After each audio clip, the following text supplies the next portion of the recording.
tous, j'espère que tout le monde va bien. On est de nouveau ensemble pour une nouvelle vidéo. Donc aujourd'hui j'ai fait une recette, un petit dessert de riz, un riz sucré. Voilà, j'espère que vous allez aimer. On va passer, je vais vous donner les explicações. Bom dia, espero que estejam todos bem. Estamos de novo juntos para uma nova vídeo. Donc, hoje venho de fazer arroz doce. Espero que gostem, que vão gostar da minha vídeo. Vamos lá, eu vou-vos dar as explicações. Vamos lá! Alors ici j'ai une casserole, je vais mettre un demi-litre d'eau. Aqui ponho meio litro de água. On allume le feu. Acendemos o lume. Um bocadinho de sal. Et la peau de citron et de cannelle, un petit bâton de cannelle. Meti sal, pauzinho de canela e folhinhas de casca de limão. Vamos deixar ferver um bocadinho para largar bem o sumo que está na casca do limão. On va laisser bouillir un petit peu pour que l'eau prenne le goût de la cannelle et la peau de citron. Maintenant, l'eau il a déjà jauni, donc je vais mettre un peu de cannelle, parce qu'on aime bien la cannelle. On mélange. A água já veio amarela. Eu ponho um bocadinho de canela, porque nós gostamos bem de canela. E on va ajouter le riz. Donc agora adicionamos o arroz. Temos de estar aqui por perto para deixar cozer devagarinho.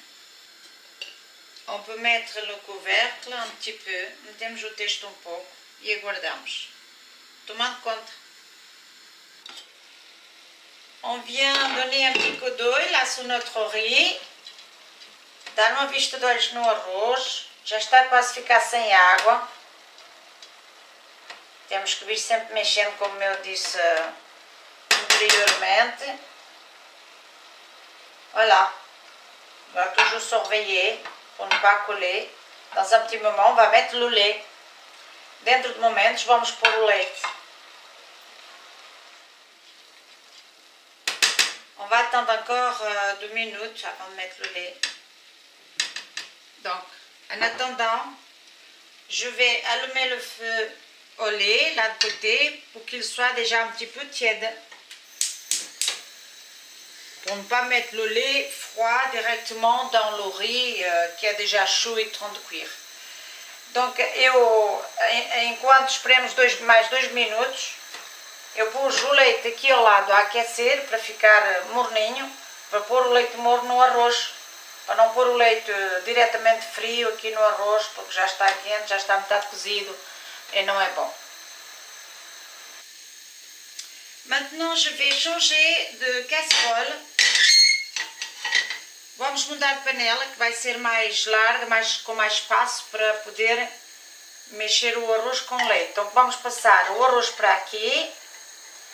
On va mettre le riz dans une casserole plus grande pour avoir la place, l'espace pour pouvoir tourner. Et on va ajouter le lait.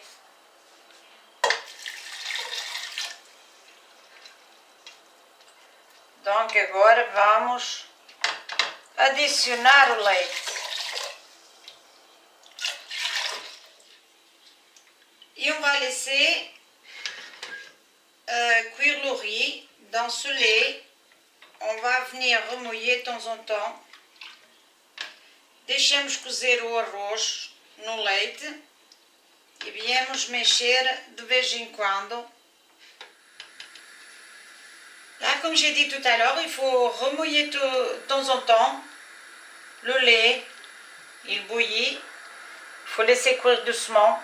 Parce que sinon, le lait, après, il va prendre cette capsule par-dessus de la graisse e il faut pas laisser prendre ça.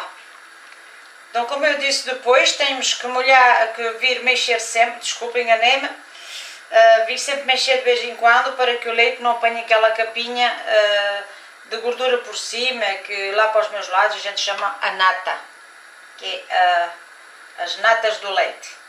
Então, por isso temos que estar sempre a mexer de vez em quando. Voilà, maintenant le riz il est presque cuit. On va enlever les peaux de citron e o batom de canela. O arroz está quase cozido. Vamos tirar as cascas de limão, o pauzinho da canela, para meter o açúcar.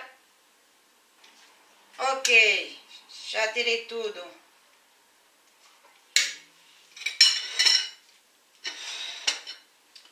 Alors maintenant on va ajouter le sucre. Donc 300 g de sucre. Mais après il aura la recette écrite en bas, tout en bas. Donc aqui ponho 300 gramas de açúcar de cana, ou açúcar amarelo. Donc le sucre c'est sucre de canne ou cassonade. Il faut qu'il soit le plus foncé possible, soit pour le goût, soit pour la couleur. C'est pour ça que j'ai mis un petit peu de cannelle au début, en poudre, pour donner la couleur et par rapport au goût, parce que moi j'aime pas mettre des œufs tout à la fin.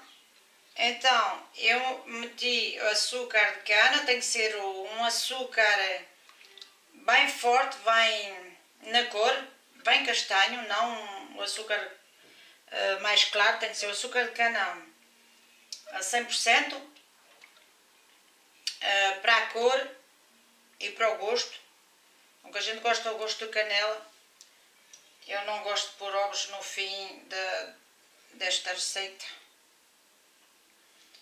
Voilà, on continue à remouiller là. Il faut laisser épaissir un petit peu pour mettre dans les tasses après, pour servir.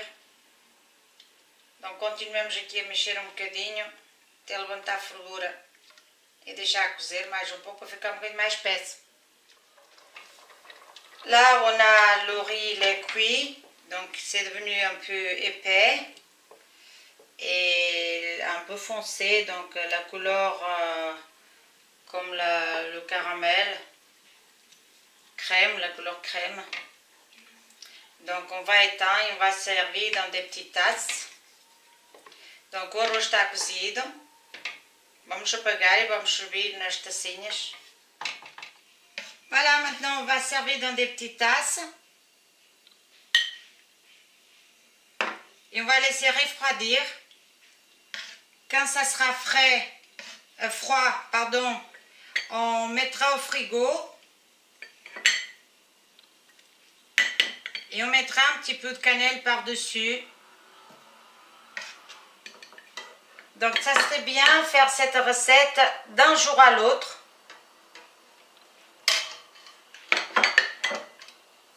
Comme ça, elle sera plus concentrée, elle est mieux. Parce que je l'ai déjà fait, d'un jour à l'autre, c'est mieux. Donc fazemos esta receita. Eu vou fazer de um dia para o outro. Fica mais concentrada. Servimos aqui nas tacinhas. Quando tiver frio, tenha já arrefecido, vamos meter no frigorífico, que é melhor quando se serve. Depois para servir tem que estar bem fresquinho. E põe um bocadinho de canela por cima. Mais um bocadinho aqui nesta. E vamos continuar, que eu tenho aqui mais ao lado. Voilà, après, comme j'ai expliqué tout à l'heure, on mettra un petit peu de cannelle par-dessus quand ça sera vraiment froid. Parce que si on met la quenelle, quand c'est chaud, elle va se fondre. Voilà, d'ici un petit moment, elle aura fondu. Donc, pour voir la quenelle par-dessus, il faut mettre quand ça soit froid, vraiment froid. Ça peut être avant d'aller au frigo. Como já expliquei depois, a canela tem que se pôr quando o arroz está frio, não quente, porque ela vai derreter no arroz quente. É bom pôr quando estiver mesmo frio, pode pôr antes de ir ao frigorífico ou depois de sair do frigorífico antes de servir. Isto é uma receita boa para quando se têm convidados em casa, fazer do dia para o outro. C'est une bonne recette quand on a des invités à la maison pour servir à table, mais il faut le faire d'un jour à l'autre, ça sera beaucoup mieux. Donc j'espère que vous aimez ma vidéo, que vous faites des commentaires, de vous abonner, invitez des amis et faites un petit like. Voilà, et donnez-moi un beau coup de pouce pour que je puisse continuer à mettre d'autres recettes. Tchau, tchau, à bientôt! Espero que gostem da minha receita e vos convido a fazer esta receita. Os que estão a ver, que não estão inscritos, de se inscrever, convidar amigos para se inscrever, para me apoiar. E espero que gostem e façam comentários, pedidos para me apoiar, para continuar com as minhas receitas. Voilà! Donc então eu vos digo, até à próxima, tchau, tchau!